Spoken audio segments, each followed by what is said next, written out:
Hey everyone, it's Mojaxx back in the DJ City UK lab, and today I am reviewing the monster truck of controllers, the Numark NS7 III. Now this is going to be slightly different from my normal reviews because it's fundamentally the same controller as the NS7 II, which has been around for a couple of years.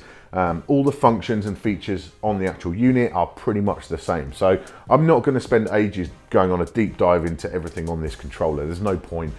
You might as well watch one of the many videos that are out there. I did one on the old channel I used to do, Mojaxx TV, like 22-minute walkthrough. Just go watch that if you really want to know about all the sort of features on an in-depth basis. I'm going to talk about what's new with the NS7 III. So we're talking about the screens. That's the main thing.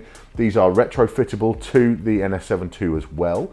So we can sort of review it on that basis as well. It's not just about the NS7 III, but of course there are some changes under the hood. But really, yeah, in terms of functions, it's all the same. It's the 4-channel Serato DJ, unlocks the full version of Serato DJ. It is now compatible with the DVS plugin as well if you've got that, so you can run turntables or CDJs with the noise map control from Serato.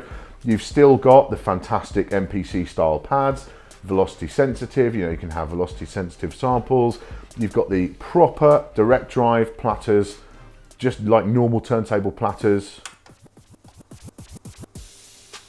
And if you're a turntablist, if you're into scratching, this is by far the best experience you will get on a controller, full stop. They're just like using real vinyl, but a bit smaller. There's a slight difference in your technique if you're doing blending and so on, in that the spindle and the record are attached to each other. So you can't like do the traditional Technic style thing of kind of giving the spindle a bit of a nudge forwards, because you're going to move the vinyl as well, and that will affect the control. You've got pitch bend down there as well to go up and down instead of doing that, and you can of course drag to slow down on the side of the platter. It's just something to bear in mind if you're only used to regular turntables in the past. It'll take a little bit of adjustment, but otherwise they do feel just like real vinyl. And this thing is so much fun. That's the thing with this. It's a real joy to play on. It's taken me ages to do this review because every time I hook this thing up, I end up just jamming out, having a bit of a scratch session, doing a bit of juggling, and just enjoying playing on it. It's so much fun to play with. Construction wise, it's rock solid.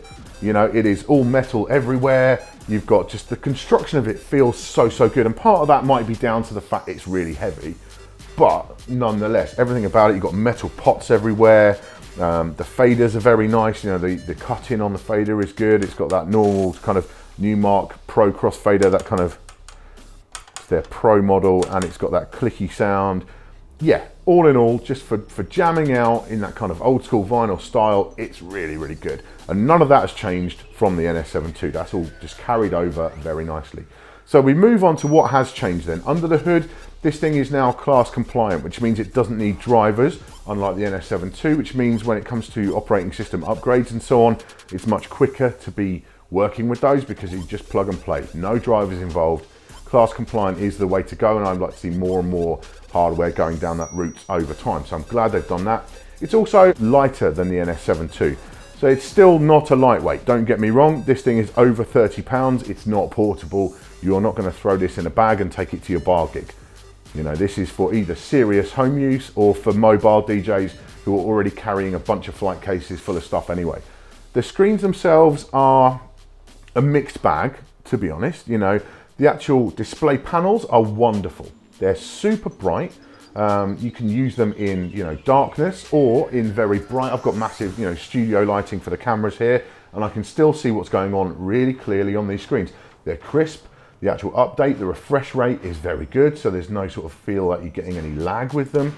And yeah, I'm very happy with the viewing angles as well. So you can go right down low, you can go to the side, and you can still see everything really clearly, which is often a flaw in cheaper displays. So that's good. This is all good stuff. The construction of the screen panel, unlike the main controller, is a little bit flimsier. It's a plastic construction. They kind of flex around.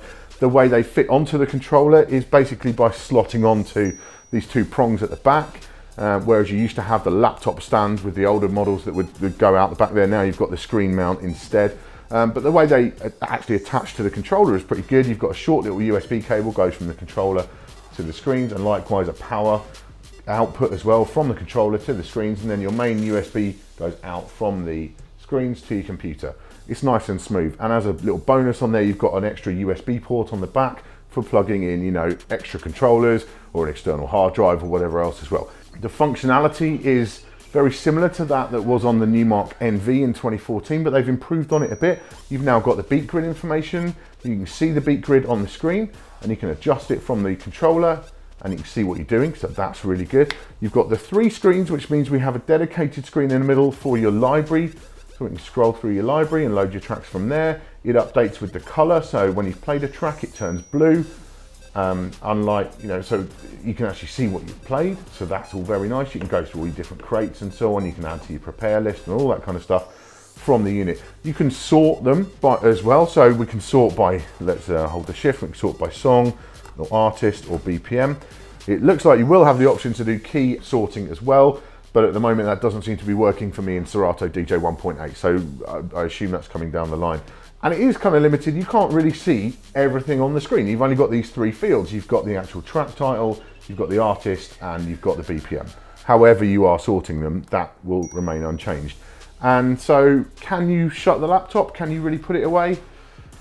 It's a difficult one. For some people, you absolutely will be able to. If your crates are really tightly curated and you only ever play out of like 1 or 2 crates during a gig, then it'll work fine for you. If you're a mobile DJ or someone who does a lot of requests, you are still gonna need to look at that laptop. If nothing else, you're gonna need it to search for tracks because you can't search from the unit at all. No possibility of doing that, which is, yeah, it's a step closer to ditching the laptop or getting the laptop shut, and it does work with the laptop shut. You know, I've got this little older version of No Sleep on my Mac, which lets me shut the screen without any problems. And in Windows, you can set the power management to let you shut the screen, but I'm still gonna need it during a set because I do search for tracks. You know, I do need to go in there and do that sometimes. So yeah, we're definitely a step closer though. The playback displays on each deck, we've got the big waveform there, we've got the small waveform with your cue points highlighted, we've got our default loop length, we've got the pitch range, and the pitch percentage that you're actually going up and down by. You've got the BPM, the original BPM and the playback BPM. Your time is on there, so your remain time, track title, all very nice. Plus your key information as well on there shows up. In this case, I've got the Camelot key in my settings, so it's showing up in the Camelot key. That's all lovely. And the colored waveforms as well. And let's say the refresh rate is really good. Look very smooth when you're actually playing back. No delays with those. You've also got the effect information on there as well, so you can see which effect you've got loaded. You can see, I mean, you don't really need to see how much it's turned up or down because you've got that on the endless rotaries anyway, but it's nice to have it away from your hand and you can see what's going on. And you can see exactly which effect you've got loaded to each slot.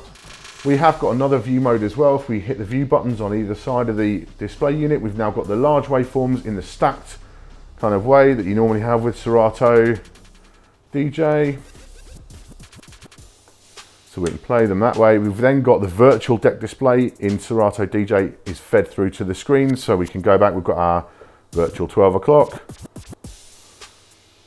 And we've got more information about our loop lengths, and all the other information is still there. We've still got the overview waveform is still there as well. So the screens are definitely a great addition to this unit. You know, they never feel like they are part of the controller. You know, they always feel like something that's kind of been tacked on there. And that's because they have, you know, they're not integrated into the body of the unit and so on. But nonetheless, they're a great addition. They give you a lot of information. It means you can move away from looking at the laptop quite as much as maybe you have done in the past. And if you haven't tried that with screens on your devices, I do recommend you give it a go because it's a different experience. You're not kind of staring at a laptop in your eye line all the time. You deliberately look down, do your thing, and then look back up at the crowd. It's a different thing. It's very hard to explain, but I really enjoy it, and I'm glad to have the screens on there. This controller, however good it is, and it is awesome, is not for everyone. It's too big and it's too heavy for a lot of situations. There aren't really any situations in my gigging life when I could use this. You know, the gigs where I use all-in-ones, this isn't gonna fit. And it's going to need a flight case, and it's big and it's heavy and so on as well. It's not really practical for those gigs. And the other gigs I'm using, you know, their equipment, modular kind of setup, it's not the same. This is not appropriate for that either. So really it's not appropriate for my DJ life in any way, but it doesn't mean it isn't awesome. And if it fits your DJ life, if it fits the way you play, the kind of gigs you do, then cool, go for it, absolutely, because you won't regret it. It's a lovely bit of hardware Keenly priced as well. You know, it's not the most expensive controller in the world, and you're getting a lot for your money. You're getting the screens, you're getting the real motors in there. You can hear the fan running because the motors are going. It's definitely an awesome bit of hardware, just not for everyone. You need to think carefully if this is going to be the device for you before you jump in and buy it. But if you do, you will not be disappointed. Thank you very much for watching today. Make sure you subscribe for all our future tips, tricks, and product reviews. I'll see you soon.